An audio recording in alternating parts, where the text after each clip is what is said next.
Hold on.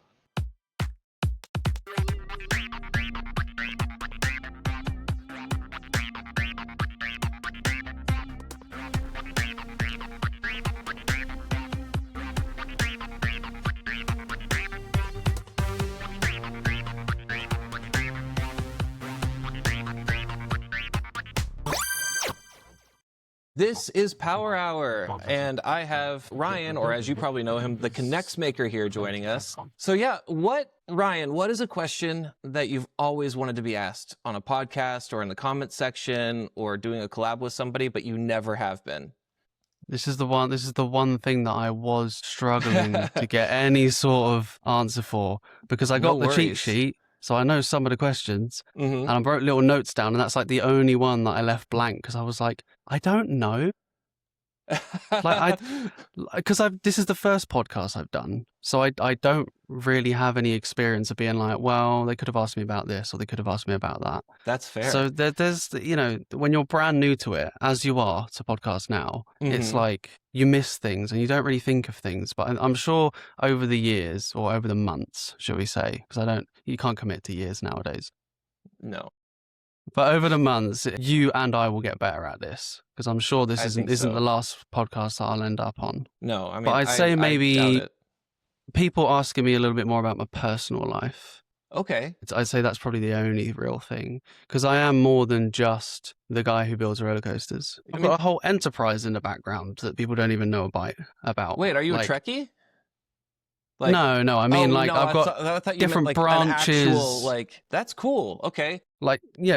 Branches of my brand that people don't really take note of because they just see the clips.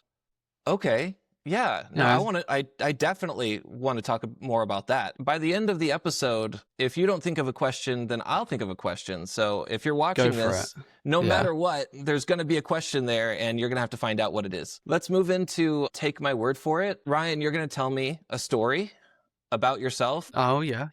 And it can be as crazy as you want it to be. And I have to find out if it's true. Tell me something about yourself. Okay, I have 2 major health conditions, and one of them almost killed me as a newborn, and one of them would have killed me if it wasn't for advancements in technology. Wow, what were they? If you don't mind sharing. Yeah, I'll share, because it's one of the things that people don't really know about me. Yeah. When I was born, I don't think I was that premature, but like a little bit, but nothing that would cause problems, right? I think it was literally a couple of days later that my mum was like, there's something wrong with him. Like he's not breathing correctly, There's something going on. And when a mother knows, right? Yeah, it's like instinctual, like they recognize that. Yeah. And I'm getting all this like secondhand because my nan told me it and stuff. So I don't obviously know the full details because I was the one who almost died, right? I don't remember it. So I got rushed into hospital basically because my mum was just like, yeah, there's something wrong. We need to get him checked. And in hospital being checked, they were like, yeah, it's a good thing that you brought him in when you did, because he was probably hours or days away from dying. And it turns out that I had a collapsed aorta on my heart. So the heart wasn't getting supplied with oxygenated blood, meaning that it wasn't beating correctly. And that is something that would kill you without surgery. I'm glad that she brought you to the hospital. Yeah, wow. I had to have major heart surgery as a baby. And they basically put a stint in to open up the blood vessel or whatever, the aorta. And then, long recovery after that. Obviously, I don't remember anything because I was a baby. Right. Does that still affect you now, as an adult? It's hard to tell because every time I get checked, they say, oh, it's fine. But then every now and then, if I do a really hard session at the gym, sometimes I feel like it just takes me a bit longer to recover from it. I feel like my heart beats a little bit longer than it should because I'm quite a fit person. I go to the gym regularly and I'm like, I shouldn't be sitting for 4 or 5 minutes with a high heart rate after exercising. Yeah. So you're thinking that it still could, but the doctors are saying that it's fine. I mean, yeah, or that it's just something that's such a minor difference now that I've grown, but it still just has a little bit of an effect on me maybe. What's the, you said you had 2? Yeah, 2. The second health thing that no one knows about, that, I survived the heart thing, thankfully. But the second thing, I probably would be dead by now if it wasn't for advancements in technology, is that I've got a genetic condition called cystic fibrosis. Oh, wow. which not a I lot of actually people don't know know. what that is. Nope. So it's a genetic condition. I'm going to try and explain it in a way that most people can probably just, understand, because it is a bit more complicated than the simplification that I give. Essentially, the gene doesn't function correctly, so it's a whole body thing that it affects because it's genetic and not just one specific organ. So, water is attracted to salt, right? Right. So your genes and your cells, this is why the body needs a little bit of salt, because it helps to keep the water in. If you had zero salt in anything you ate or anything, you'd get dehydrated. I mean, it's not literal salt. They call it electrolytes, right? So when you have like an Oh, electrolyte okay. drink, so when you feel like you're dehydrated and you can't drink enough water, you have an electrolyte drink, right? Mm-hmm. Because that's basically sodium in a much targeted way that just is better for the body, because you can't just like eat a spoonful of salt because you'll just like get salt poisoning, because it's a very fine balance, right? And now my body, that doesn't happen naturally. The balance doesn't happen naturally. So what happens is, if you imagine sticky mucus like on your lungs when you get sick, Mm-hmm. right? If that doesn't have enough moisture in it, it gets really thick and it gets stuck in your lungs. And it happens everywhere in your body. So like your intestine, your pancreas, it just happens everywhere. And essentially, there was no like cure. I don't want to call it a cure, but gene therapy, basically. There was nothing to help it until recent years. And when I was 16, because you have this mucus in your lungs and in your body, it obviously traps bacteria, and it's much harder to clear infections because it's just stuck, right? You have essentially a petri dish inside your lungs with the mucus that's caused by your illness. Most people have relatively clear lungs and their mucus is very, very thin. So they just cough it up and it's gone. So it doesn't really get stuck there.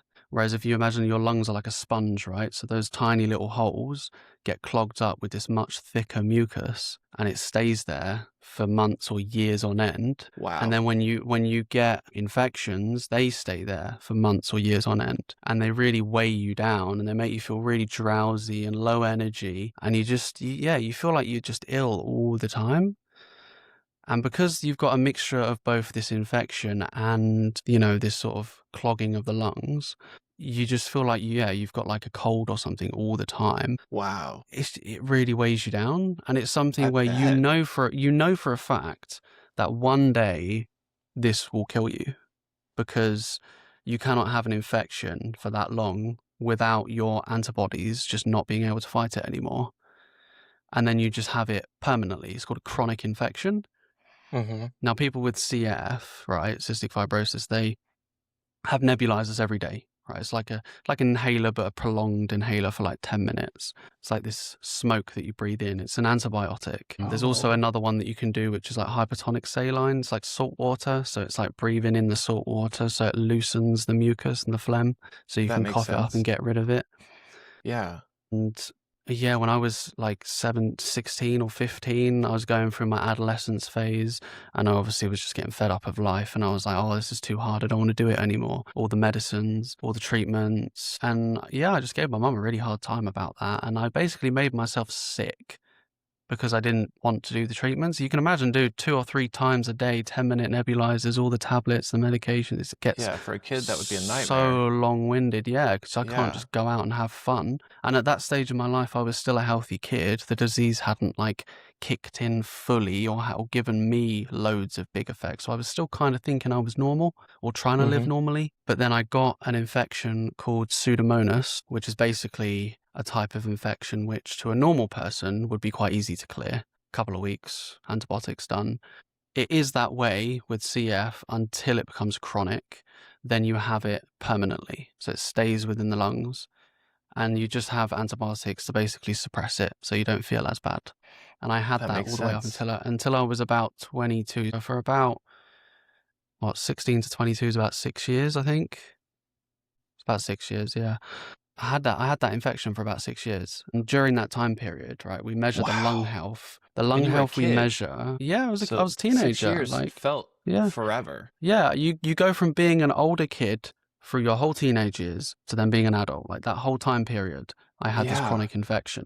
So I saw my health declining and declining and declining, and I couldn't do as much exercise, and I was getting more and more out of breath, and I struggled to keep weight on, because another thing is that the pancreas is basically capiche. It doesn't work with CF. So it's very 50-50 whether you're going to have insulin problems, right? And it's very, very common, like 90+% of people with CF can't digest fats and fat-soluble vitamins without medications. So they have to have the medications every time they eat. Wow. And yeah, it got to the point where that chronic infection, I thought it was going to take me within 5 years, right? Because my lung function was no longer like it was as a kid, what you expect, a normal range of like 90 to 100%. It was down to about 55%. So essentially like the capacity of one lung, right? And you feel that every time you breathe because you just can't breathe in as far, and you get really breathless going up steps. I could only go up one flight of steps, and then I'd have to have a sit and, breathe for a few seconds, and it was just constant. And I genuinely thought, this infection is chronic, and you feel guilt as well because you're putting your family through it, right? I know you didn't ask to be born with it, but there's that guilt in my head where I'm like, I should have just done my medications. I could have gotten an extra 5-10+ years of healthy life. Wow. And, it wasn't until, that was a very depressing period of my life because I had all these things I wanted to do, right? The YouTube, the gaming, the Knex wasn't even a thing back then for me. And I wanted to do all these things. And you're enthusiast, and that requires being outside and walking around. Yeah.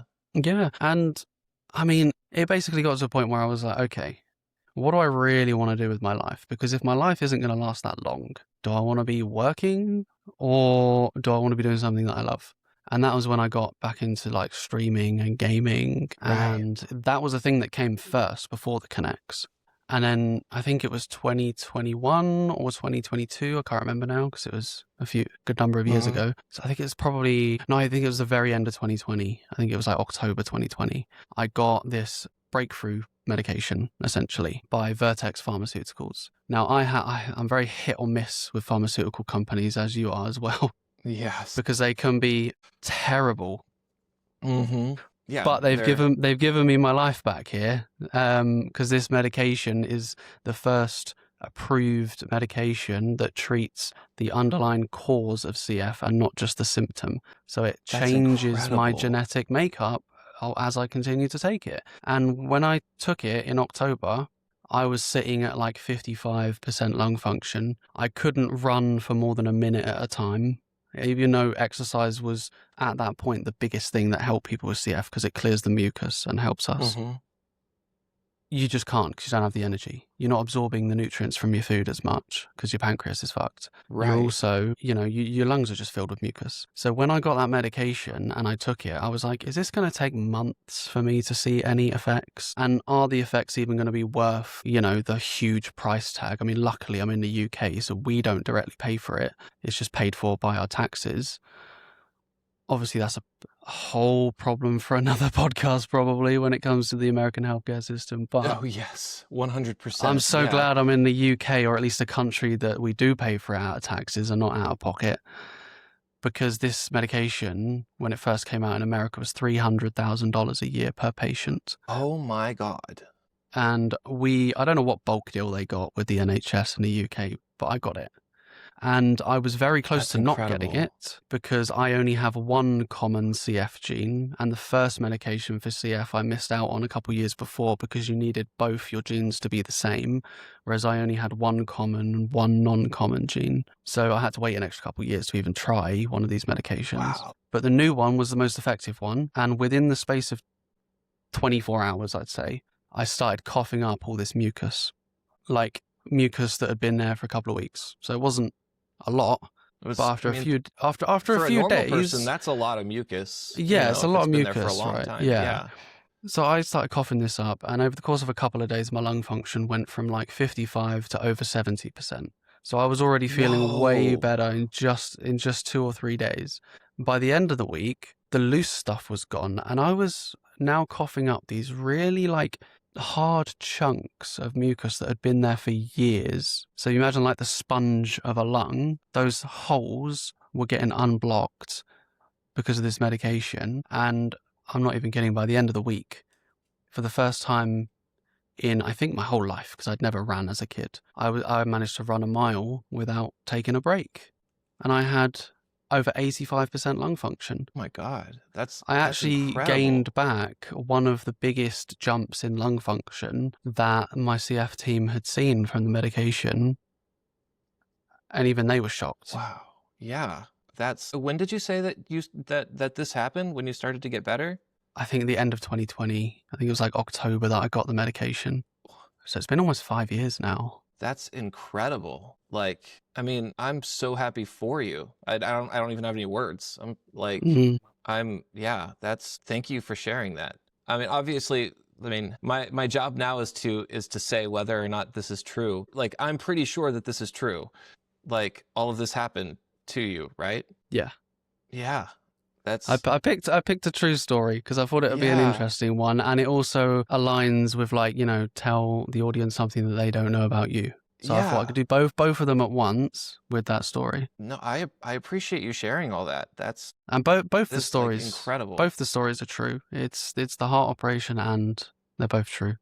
I'm glad you're here, and I'm glad that you were able to access that care. I know. It's crazy because I look at America, and it is an American company that makes the drug, and I think there is a handful of people in America that probably their insurance just doesn't cover it. Oh yeah, I mean, And I'm like, I promise you, it's more than a handful. It's like, even the people that their insurance will cover it, they're not gonna, like, a lot of the time they're not even able to get it until the insurance deems it required.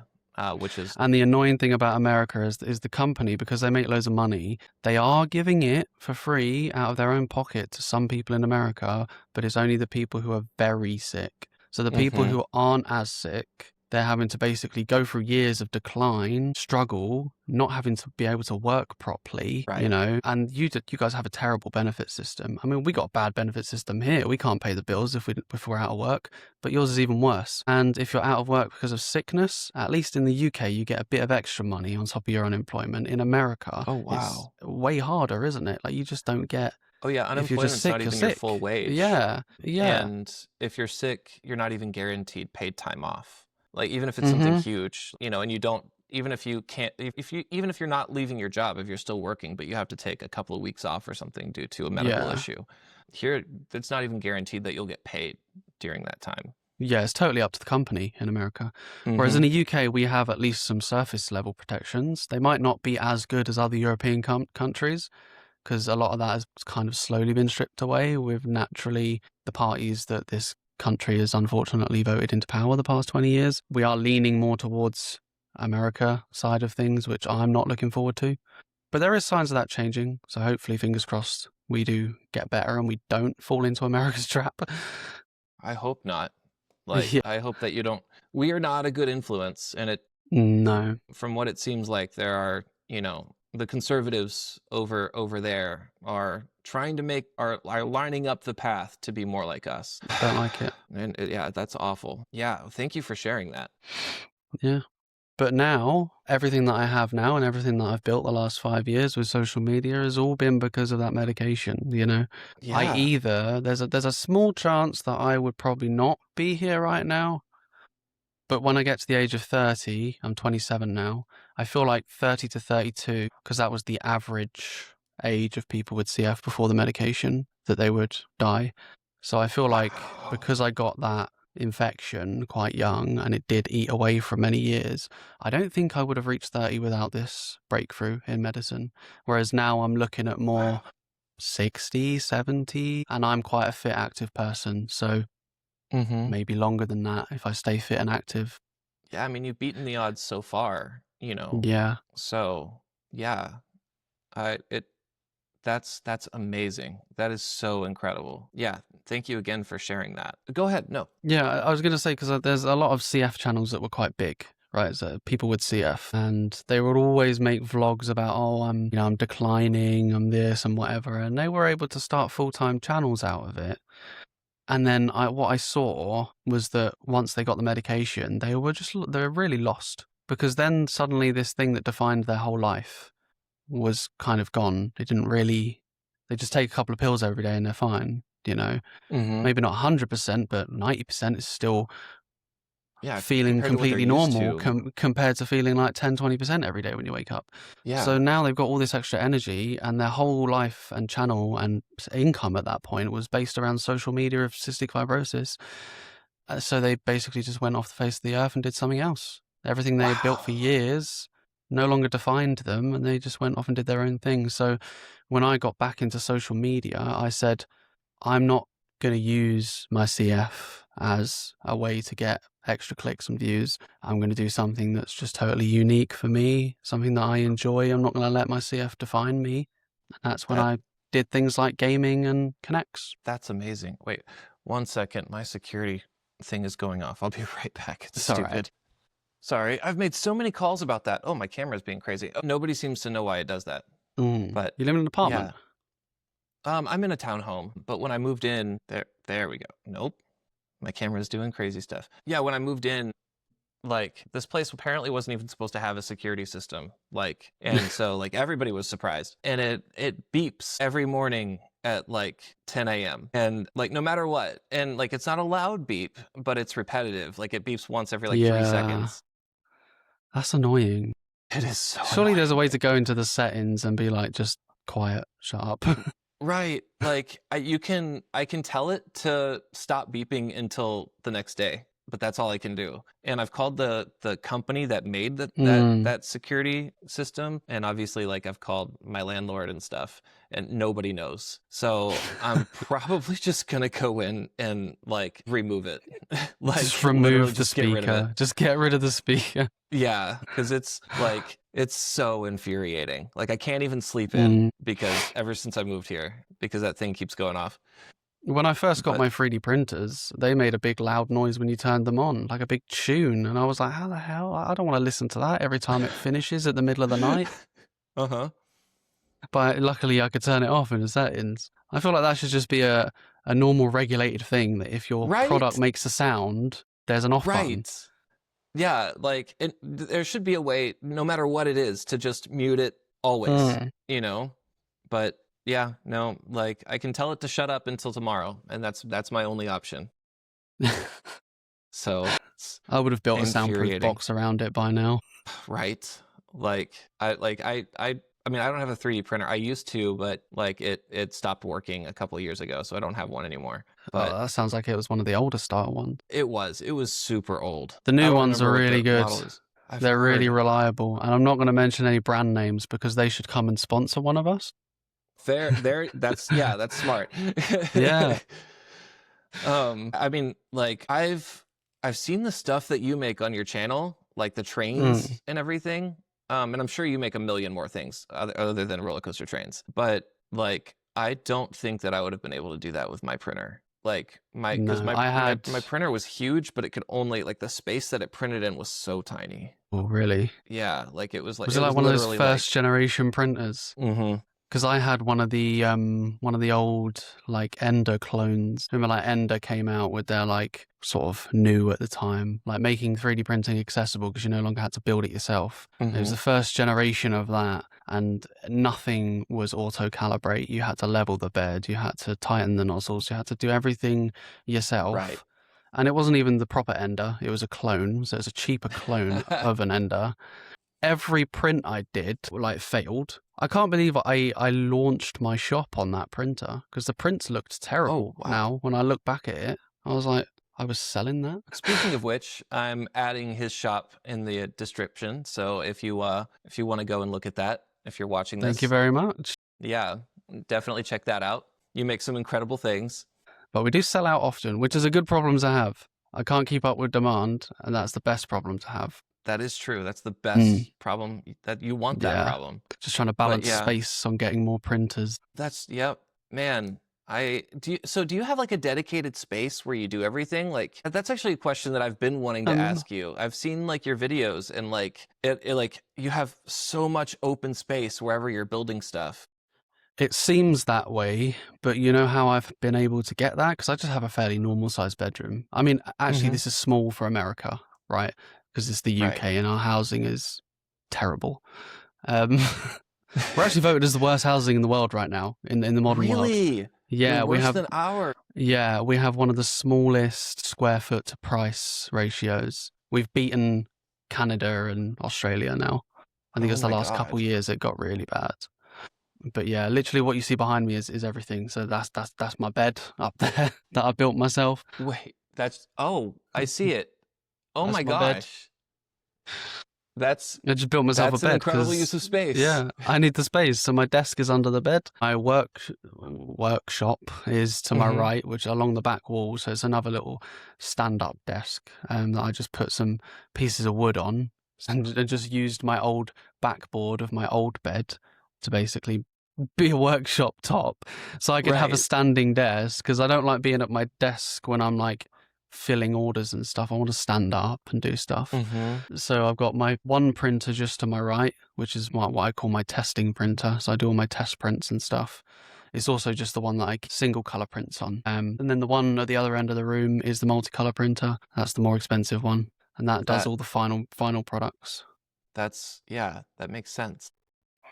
Yeah, and I need to do the bunk bed situation because otherwise I don't have anywhere to build. If I had a Right. normal room with a bed on the floor and a desk and maybe a wardrobe, I'd have no room to build. I think So I I've have to always work with it. actually like literally assumed that you had like a separate space for No, everything. Like I assumed that not only did you have a separate space for like building your K'NEX, but also like another separate room for 3D printing and stuff. I wish. Like I'd an love to office. separate. I'd love to separate my sleeping and chilling area to my work area, but I can't.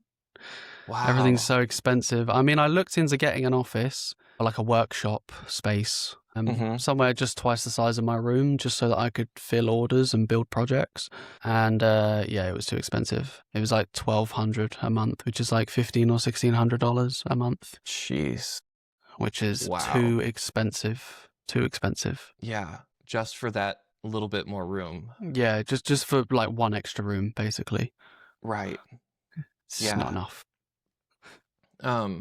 Like yeah, I am the house that I just moved into, Mm. my townhome. This is the first time that I've actually had like ample room, and Mm. I've like this is the best problem to have, but I don't know what to do with all the space. I feel like I'm walking around everywhere. It's a That's a good 3 bedroom problem. plus office. So like I have a dining room, a living room, 3 bedrooms, and an office. And like this wasn't intentional. Mm. When I Was moved it in here, I meant to thought I be was a going to be shared living with space? somebody else. Oh So we yeah. were splitting it, but then now I'm here alone, which is fine. You know, I'll take it. But this is so much space to have to myself. So Yeah, that's a much. good problem to have. It is. Yeah. And And I'm now not even like on I the can ground. I'm not even on the ground floor either. So whenever I do projects and I have to build them Oh in my God. sections, I then have to take those sections downstairs out into the back where like the communal washing lines are that no one uses, like a concrete pad, and then Mm-hmm. build the projects out there, film them, and then bring them back inside. What do your neighbors say? Like have you ever talked to them? Like I remember the King Yeah. Dakar was amazing, but it was massive. Yeah, that was big. I got a few looks out the window when I was up the scaffolding with that one. Right. Yeah, I'm Because I had to sure. rent scaffolding. Like and now that I know, because I've seen the pieces that you put into it, like Mm. when you were talking about like or like when you're talking about how you build those, and some of the Yeah. like the pre-constructed pieces are also huge. Yeah. And so now I'm imagining you lugging it downstairs, and wow, that's a lot of And now work. imagine me trying to carry it up scaffolding for the tall one as well. I have to basically push it up to the Oh next my level, God. climb up, then push it up to the next level, and then climb up again. I'm surprised that like I can't believe that I've only seen a couple of videos of like it falling apart as you're building it. Most people have just seen the clips. That's it. Because the clips, I don't know what the combined viewership, but there's at least a handful of like maybe 5 clips that have about 5 million views. Mm-hmm. And I have a full video showing how I built it and it working. It's done well. It's got like 200K plus views, Right. but nowhere near what the 5, 10 plus million short form views that it's got. Yeah, I mean I Like, guess that's one thing about short form content. It's easy to get views, but like it's harder they to don't do anything convert. with it. They The don't what? convert. Yeah, no, they don't convert to Yeah. anything. No. But yeah, like that the Kingdaka that you made was like one of my favorite things that I've like Mm. I was so impressed. Like not just with how huge that thing was, but you got the rubber bands to actually like send it Yeah. over. I wanted to do a proper system, but I was like, this is taking too long because I was already 8 weeks deep into that project at that point. And I wanted to do, if you've seen Formula Rossa, when I did that one, that had a proper like flywheel and you could pull the band back and it would catch onto the car and then you could like release it and it would drive the car down the track. You know, like a normal Nice. hydraulic where it's got the center cable. I Right. wanted to do that with King Dakar as well, but the train was quite heavy for King Dakar. And I was like, I'm sure. I don't really want to because- spend 2 weeks making the system for it to not have enough power when I was Right. already Oh, that behind makes on the sense. project. Yeah. How long does that take? It Like really those depends big how projects like that. busy I am. And it depends on motivation. I mean, are you diagnosed with autism? Because I'm not, but I've done all the tests and they're like, yeah, 99 out of a million, mate. You are definitely autistic. Yes. And I was like, okay, so what does this mean for me? Oh, yeah, I burn out. Okay, that makes sense as to why I hate life sometimes, even though I love my hobbies. I burn out because I build for like maybe 10 hours and then the next day I don't want to do anything with it. I'm just like, no, get that away from me. And then I go and play some game. And it's not like something I can control, you know? I have the passion when I have the passion. I'm the exact same way. Yeah, I so totally I get that. build about twice a week, maybe every day if I'm doing a couple of hours every day. So I'd say maybe 10 hours a week of building across an average project would be maybe 6 weeks on the quick end, 8 weeks on the long end. I don't know what I expected, but that's a long time. It is. It's long. Yeah, I had no idea what the answer would be. I knew it was going to be long, but because like not only do you, I guess the thing that's coolest is not only do you like make them like, you know, actual size and functional, not actual size, but you know what I mean, proportional, scale, yeah, scale. But you also like you have a replica of the supports as well, especially for RMCs. Like, and King Dakar was like super similar as well, which I don't Yeah, like. King Dakar, I wanted to build it so that I could kind of copy the structure. Because the strongest structure you can do is the cube with the diagonals, so you have all the triangles in there as well. Right. For strength reasons, when I'm building something tall, I have to build that method. So I can't do the tube supports, which is like the small connector with rods clipped into it to make a tube, because they kind of flex when they're long. They don't really have the diagonals in there. They're just straight tubes. So they're good for small builds that look realistic, but when you're building something that tall, you can't use the tubes. It'll just collapse under its own weight. That makes sense. You know, if I want to try and get that sort of King Dakar, you know, cross section where it's got the two, you know, supports down the middle, I've got to basically build it so big that the cubes look like tubes from a distance. Right. I couldn't have built it any bigger because I ran out of parts. I'm like, I can't believe, where do you put them? Like, that's so many parts. TheKnex has this way of, it's almost like expanding foam when you start building. Like, as soon as you open the drawers and you start building something, a little drawer just turns into a massive project. That's insane. Like, I mean, I get, like, because Legos don't do that. Legos, like... No, Legos take up the space that they take up. Yeah. I mean, I guess it makes sense because the parts of TheKnexMaker are really, really small, like, and skinny. Yeah, they're really thin, and you're not stacking them tight up against each other. They're making right angles and and everything inside that box is empty. Yeah. So, I mean, that makes sense. But like, cause with Ka, I just imagined like an entire like warehouse of TheKnexMakers. Like, you know, you walk into a room and there's just top to bottom, just different shelves of TheKnexMakers. I wish. Wish I had a warehouse to build in. By the way, I do have the question that I'm going to ask you at the end if you haven't thought of one yet. So if you think of one, let me know. I haven't thought of one. Okay, cool. So I'll ask that later. But yeah, that's I've always thought that, like, I'm trying to figure out a good comparison, but like I've always thought that when you were like, you know, clocking in for content work, you know, like it was one of those things where you get up and like you walk in and there's just an entire, like, you know, like a master tool shed of TheKnexMakers. That's the dream. I'd love to have an actual building that has enough space to where I don't have to worry about having this first drop just crash into the wall because I'm in a tiny room, and I can actually continue the layout on, and I don't have to play a Tetris game of thinking of how the floor plan's going to look out, and when the coaster goes 10 feet that way, how's it going to connect back up when it comes 10 feet back this way? Do you know what I mean? Think about that. Like, you have to match your scale to your yeah, surroundings too. Wow. you kind of have to build. I mean, I build most things backwards just because of speed retention. Because then I just build the next one, which would be the before one, big enough for it to make it. Because if I built forwards first on like a long layout, it might not have enough speed at the end. That makes sense. I didn't even think about why you did that, but yeah, that would be why you have to. Because if it can make it over that element, like over the next one, then you can continue working. Yeah. And I've seen videos where you're testing them and it doesn't make it over, you know? Yeah. And then I have to go back and make it taller or put new bearings on it because the bearings are old or something. Also, I love how you figured out the magnetic brakes. That was cool. That was kind of on accident. Really? Yeah, because I knew that I needed copper and strong magnets because that's what real roller coasters use. And then I was like, but how come they on like a real coaster don't look copper sometimes? They look silver. Yeah. And you know, this is maybe 5 years ago or something. And I was like, they're not brakes.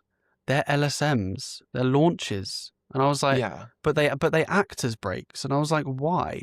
And it's because they are I think it's like an aluminium, like fin with a copper coil inside the fin. Okay. So the copper coil inside is slowing it down. The copper wouldn't, that's enough to launch it when it's powered, but it's not quite enough to act as a brake. When it's like, say you roll back off the back of a, LSM launch, it's not quite enough to slow it down. So they encase it in aluminium because it not only protects the copper from the weather, but it also adds to the braking force on a rollback because it's another, I think it's like a ferromagnetic metal or something. Essentially, when you wave a magnet over it, it interrupts the magnetic field and causes resistance. Aluminium does it and copper does it. You can't do it with steel because the magnet is attracted to the steel. It has to be a metal that's not attracted. Because if you imagine you're rolling back on a roller coaster and you've got magnets on the bottom of the train that you're sat on, if it goes over a copper launch coil which is encased in steel, the magnets are going to be attracted to the steel. So when you roll back, not only are you going to be like because you're attracting to each fin, and the car's basically doing this as the magnets are trying to attract to it. But not only is that happening, because the steel is there, when you have a generator and you wind it and it creates electricity, if you have steel, as the magnets go back over, it then creates electricity. So it's sending electricity back through the coils into the system. Whereas if it's aluminium, it doesn't, or at least not as much. It does to the copper, but the steel magnifies it a lot. Because that's why motors have iron and copper inside, because it's like steel iron hybrid or whatever it generates. So that's why they're encased in aluminium, because the aluminium just acts as a brake on the way backwards. It doesn't it doesn't attract the magnets. I knew that LSMs doubled as brakes, but I did not know how they did it. So yeah, that's cool. And I mean, like, how did you make your little brakes? I'm guessing it was you just used... It's just a 3 mil thick, aluminium bar. And then there's magnets that are flat up on the bottom of the train. And there's like a tiny 1 mil gap. So when the magnets go over, because it's such a small gap, it's not actually touching, but it's creating eddy currents, basically. It's generating energy. So the same way that like LSMs do. Like, it's just, that's awesome. Yeah. The other way of doing that is obviously a copper bar. Is a copper bar instead. A copper bar instead. And then if you put copper coils, a steel bar with copper coils, and then you put the train over it, you'd actually be generating electricity if you connected the copper up to a circuit. Okay. Yeah. Have you found a way to like... I'm not messing around with that. It's too expensive. I don't have the funding to create an LSM system. Someone has, though. Someone with a normal full-time job and has the funding and just does this as a hobby. So they basically create one project a year and call it a day because they don't have the time to do it like me. They've created now our viewers have an a LSM. task. Now our viewers have to come and watch all of your long-form content on YouTube so you can get some more of that funding. Yeah, that would be great. Yeah. So I'm really trying to push the YouTube. You have a mission. You got to do it. I'm testing you guys. If I reach 50k subs by the end of this year, I'll do an LSM. I'll do an LSM project. Oh my God. That would be, you heard that. Like, yeah. So we're like, you guys watching this, you have a task. You have a mission. Go and watch all of his long form content a whole bunch of times. That way, YouTube will give a payout so we can have an LSM video. Yeah. So, second to last segment shortly before we go, because we've got about 15 minutes left. Sound bites. So, sound bites. Yeah. Sound bites. I have a Discord server that if you're watching this, you're free to come to. All the sound bites that we make on this show will be available in the Discord server. And whatever sound bite we think of making, we don't actually have to make it while we're on air right now, but you can just tell me what you want and I can go grab it. But I have to find a way to organically use it in the next episode when I'm having a conversation. You're the first one, so I don't have a soundbite ready for us to organically use. Since you want it to be more like a question soundbite, or just like a random soundbite that makes no context at all. It could be either one, yeah. Like one of them that I was thinking of, because we're nerds. Is an arrow lift hill. Because those are so recognizable. If you don't have a foozy on, they're not gonna know at all what that is. No, they're not. No, and if you're watching this and you don't know anything about roller coasters, just look at them dead in the face. Look at them dead in the face. I've got a better one. Right? Look at them dead in the face and say Giovanola. They'll have no idea what you're on about. No idea. That's good. So our soundbite is just me looking dead ass in the camera, Giovanola. So that's a lot of explaining to do in the next episode. So stay tuned and watch me try to figure out how I'm going to work with that. How deep are you going to get on that explanation? Are you going to talk about B&M as well? Right. Like the entire history of the entire history. Like Bollinger and Mabillard starting off at Intamin, and then Giovanola failing everywhere, and now we have B&M, which is okay. Who's your favorite manufacturer, by the way? It was B&M, just because the UK had not really had much investment in terms of new stuff. So we only had old Intamins, like the 10 loopers, so it's kind of rough over the shoulders. We didn't have anything new, right? The only thing new was a B&M wing coaster. They had a very big lack of investment in theme parks for a long time. I mean, I know we've got Universal Great Britain, which is hopefully going to open in the next 5 years. That'd be sick. That's exciting. Yeah. They're teasing potentially the Europe's tallest coaster, fingers crossed, which looks like an Intamin. But we haven't had any new Intamins since pre-revamped Intamin. So this was back when they still used over-the-shoulder restraints. Like the big bulky smash your head off them, sit really low in the track, like arrow restraints. I call them Intamin's arrow era, basically. Yeah. Like the 10 looping, multi-looping, late 90s kind of vibe. We hadn't had any new Intamins. We still haven't, okay? We have had Hyperion and Hyperia, though. That's Mac. Oh, you're right. That's a Mac, yeah. Oh, it just looks like Intamin. Yeah, it's similar because they're all kind of merging into the same looking thing now. Yeah, you're right though. That is Mac. But before we had anything nice like Hyperia, the best was from B&M, right? It was the Swarm, and it was what was it? Obviously Nemesis, right? Both the Nemesises. Yeah. How Nemesis do you like the and revamped Nemesis Inferno. I've heard so many mixed I haven't things. been. I don't travel. I work too much. Fair. But I'm in that stage of content creation where you're like, if I don't work, I'm going to be sleeping on a box. Yes. I mean, you know, that era where you're like, that's literally where I am.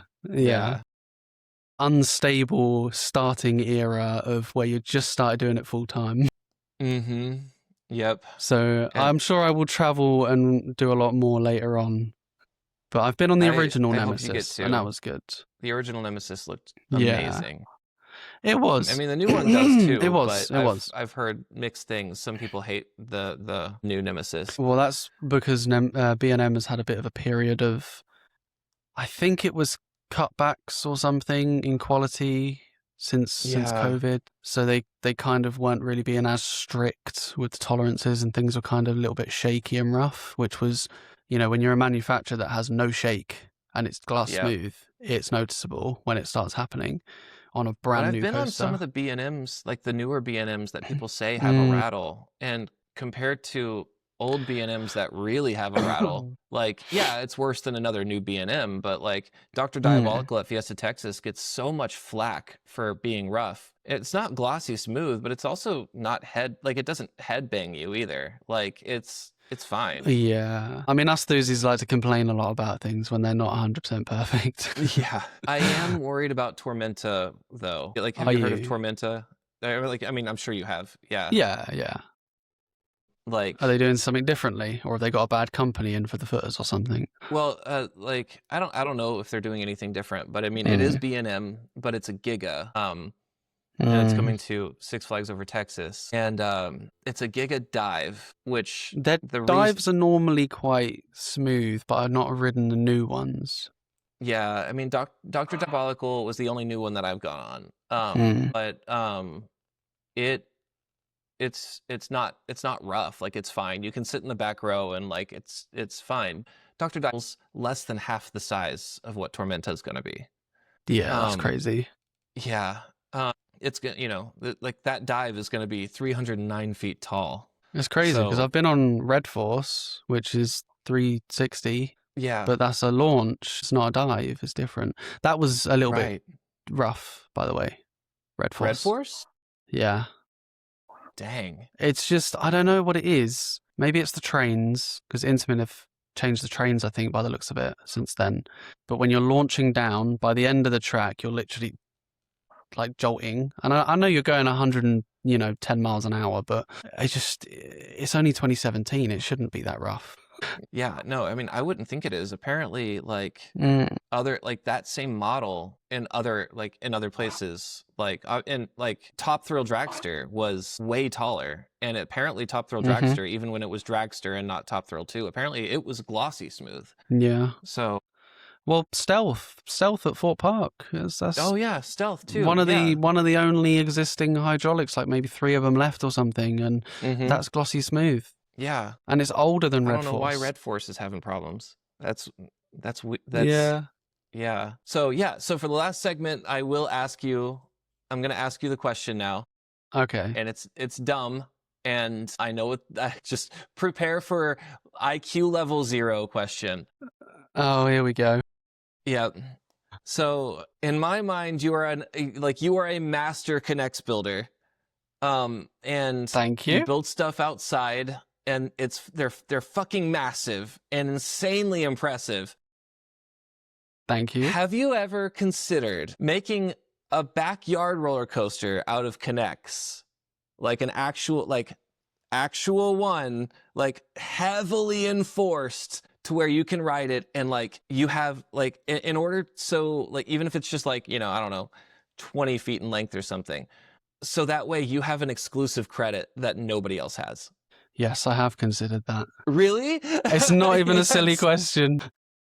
Oh my God. What would you need to do that? Like, is that like, have you like gone through it and like determined whether or not it's possible? Because in my mind, I thought it was a stupid question, because I'm like, there's no way that would work in real life. It is possible. You know why I know it's possible? Because there was like a kid, I think it was like a teenager or something. It was back in the day, maybe in the 90s or something. There's an old TV clip, and you'll be able to look this up. It's not roller coaster, but it's K'NEX. Okay, he builds a footbridge over a swimming pool in his back garden, just out of K'NEX. And the only extra thing that he added was a couple sheets of plywood, so the force of his foot didn't just go through the structure. Wow. And ever since I saw that, I was like, okay, we could probably do a roller coaster if I had enough pieces and time and funding. Okay, so this mission of going to watch all of his videos on YouTube and buying from his shop is now even more important than it was a few minutes ago. We need to give Ryan his own exclusive credit that he, granted, you would have to work for months to get that working. Even like, if, okay, do you, oh no, because yeah, shuttle coasters are credits, right? So I could just have it like go 3 feet forward and then 3 feet back. Yeah, I mean, you could probably even have like a 3 feet drop and then just like go up and then and then valley, and that would still be a credit. Yeah, I can definitely do that. I have an entire argument for like, don't ask me about credits because I'll piss you off. I think those old Intamin freefall towers are credits. Is it because they've got like a coaster carriage and they kind of use their track as the support? Yeah, I mean, so they have a lift hill, they have a station, they even have a switch track. Like a lot of like back in the 90s, people were like, oh, it's not a roller coaster because it transitions from one track to another. Well, now we do that all the time. Yeah. And they're like, you know, enthusiasts used to be like, oh, like it's not a credit because it just does a drop. It never actually goes uphill like while it's coasting. Well, now we have mountain coasters, and those are universally like agreed upon to be credits. Yeah. And they're like, oh, well, you're laying on your back, you know, like at the end of the brake run, like when you're level with the track, you're laying on your back. I'm like, oh, so flying coasters don't exist. Yeah, okay. Flying coasters. Yeah. And so, I mean, I feel like some people are like, it's just a drop. And I'm like, Superman at Magic Mountain. Yeah, okay. Superman. Yeah, Superman. I feel like to be a roller coaster, you have to roll and coast. Right. So if you're exclusively powered and no gravity, then I don't really class it as a credit. Right. No, and I'm the same way. Powered coasters aren't credits. No. But like looking at modern definitions, like the coasters that we have, I think retroactively, because like Intamin freefall towers roll, they coast. Yeah. And like they have an entire brake run, right? Like they have a brake run. People disqualified it because switch track, but now that's there. Like they're roller coasters. That's a normal thing now. Yeah. Everything that used to disqualify it retroactively, like now that we have all of the new roller coasters that we even have like, you know, people are like, oh, it switched tracks at the top and then like it goes immediately to vertical, like a vertical drop. That means it's not a credit. Well, what are fucking Vekoma Tokes then? You know, like retroactively, maybe they weren't a credit in the 90s. That's fine, whatever. But now we live in 2026. Retroactively, those are credits. There's too much innovation. It's too much innovation. There's too many things to consider. Like I just go and ride them. Do you have a coaster credit count? Like, do you keep up with it? No, you don't have to tell me what it is. Because I haven't been to that many places that I would need to keep track. Because I know I'm going to ride everything at that park unless something's closed, but then I'll remember that it's closed. Do you know what I mean? Right. So I just say, I've done everything at this park or I've done everything at that park because I remember the parks I've been to. That makes sense. I mean, I guess in the UK, like your parks are a lot closer together than we are. And we don't have as many. You don't have as many. We have about 4 parks. Yeah, that makes sense. Like I have to count my credits because I won't remember. Like when especially if I'm traveling across the US and I've gone to different places that are across the country from me multiple times, I'm not going to know what I rode and what I didn't ride. Yeah, I want to do a US tour because I've got to get those credits. But that's going to have to be after the grind phase of YouTube.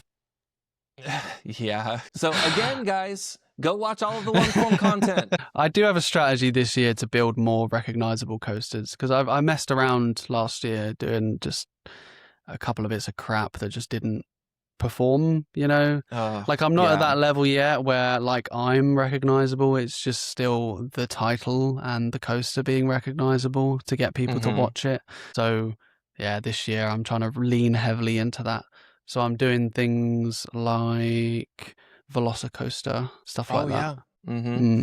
I mean, and Ka like was recognized. I mean, you have done recognizable coasters, but now you're focusing on it. Like now it's going to be. Now I'm just focusing on it, Yeah. So yeah, I guess we've done it. Guys, go follow the TheKnexMaker if you're watching this, and don't just follow him. Go and watch all of his long form content.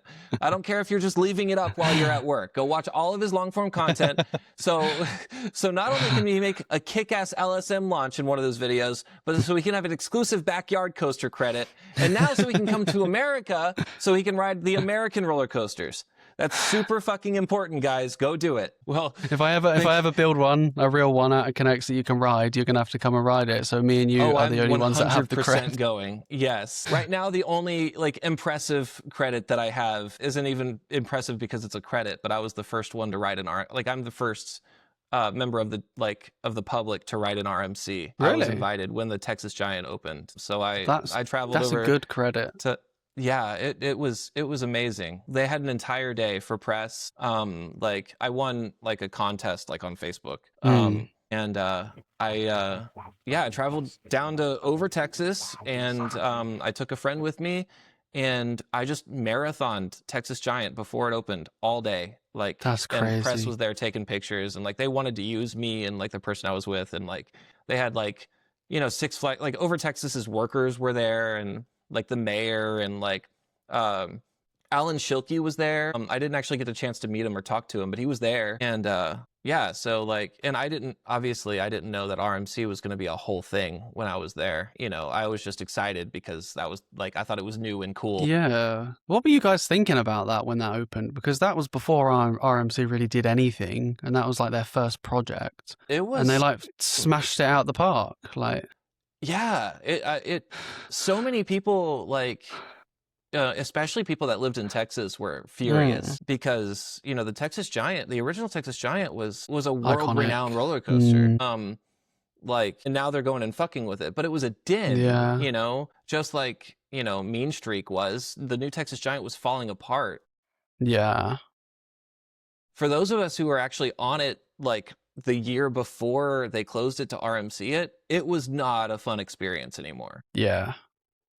I can imagine. It was awful. And it was one of my favorite roller coasters in the world. Like, you know, even the original Texas Giant was still like top 10, but that last year it was unrideable.